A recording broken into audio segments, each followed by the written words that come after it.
So, as I was washing my nearly impossible to keep clean black Jeep Wrangler this weekend, I began going through the list of all of the modifications that I've done to this Jeep, what I've done to past Jeeps, all of the accessories that I've added over the years to different Jeep Wranglers, and wondered what I would do if I could start over. If I had a clean slate, a brand new Jeep Wrangler, what modifications are no-brainers and should be done immediately?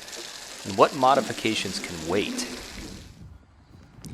And then I began thinking about all of the modifications that I've done over the years that I didn't need to do or I shouldn't have done, money wasted, time spent, the proverbial rabbit hole. And the accessory and mod trap is such an easy one to fall into with Jeeps because Jeeps are so easy to modify. There is cheap Chinese junk all over the internet that you can buy, have delivered to your front porch, and put on your rig, but it's not necessarily going to make your Jeep better. Okay, so enough of my soapbox. Where would I start if I had a fresh Jeep? And where should you start if you buy a new Jeep? I think it all depends on what your end game is for your specific situation. What do you plan on doing with your Jeep? Now, if you've been in the Jeep game for years and you're an experienced rock crawler or a seasoned overlander, then this video is probably not for you. But if you're relatively new to the Jeep game and you're wondering where to start, I might be able to help.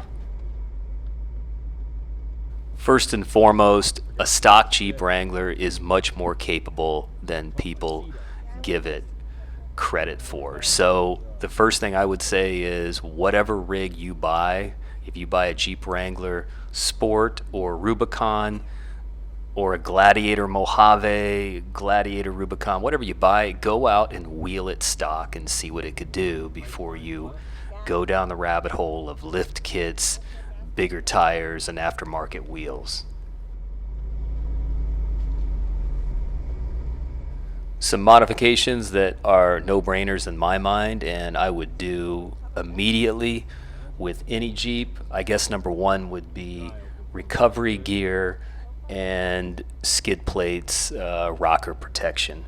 So a winch, while I've only used my worn winch a few times, I got to tell you that the peace of mind it gives me is worth every penny and worth the time of installing it. You won't know you need it until you need it, and when you do need it, you'll be glad you have it. Now, skid plates and rocker protection, depending upon which Jeep you buy, will determine what you need to do first. If you buy a Willys or a Rubicon that comes with the Ruby rails, you've got some protection right off the lot. And, you know, I wheeled my JL Rubicon and my 392 with the stock Rubicon rails quite a bit and really didn't see need for additional armor protection until I took this thing to Windrock and found myself precariously balanced on several rocks with the reality that one wrong move would send my Jeep sliding into a huge boulder. So as soon as I got back from Windrock, I immediately ordered the Rusty's Off-Road rock rails. Some other accessories or modifications that I think are no-brainers and I would do immediately, I guess finding a way to store your hardtop or soft top, being able to get the Jeep topless, being able to store the doors so you could take the doors off and have a safe place to hang those doors where they're not going to get damaged. To me, those are no-brainers and things that I would do right away. Another accessory that I think is a no-brainer and I really enjoy is having some sort of sunscreen for when you are running the Jeep topless or even when you have the Freedom panels out. So I did the Spider Web Shade JL Keeney on the 392. Total game changer, keeps the cab a lot cooler, provides some UV protection from the sun for the passengers as well as the interior of the Jeep. So I would do that right away. I wouldn't waste time. Oh yeah, one more modification or accessory that is a no-brainer and you should do right away is air compressor or CO2 tank. You need a way to air up your tires after a day on the trails or a day on the dunes. I learned my lesson by trying to cheap out and buying inexpensive 12-volt air compressors, only to find myself replacing those cheap, inexpensive air compressors after only a few uses. So in the end, I went the route of the power tank. Not for everyone, but for me it works well.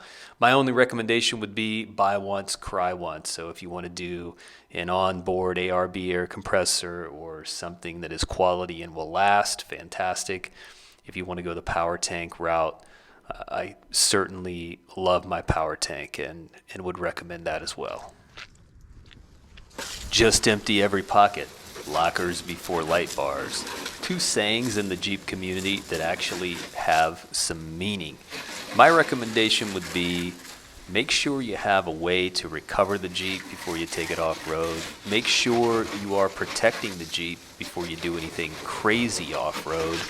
And after that, wheel the Jeep and enjoy it. A stock Wrangler is a very capable vehicle, and you won't understand just how capable it is until you test that capability.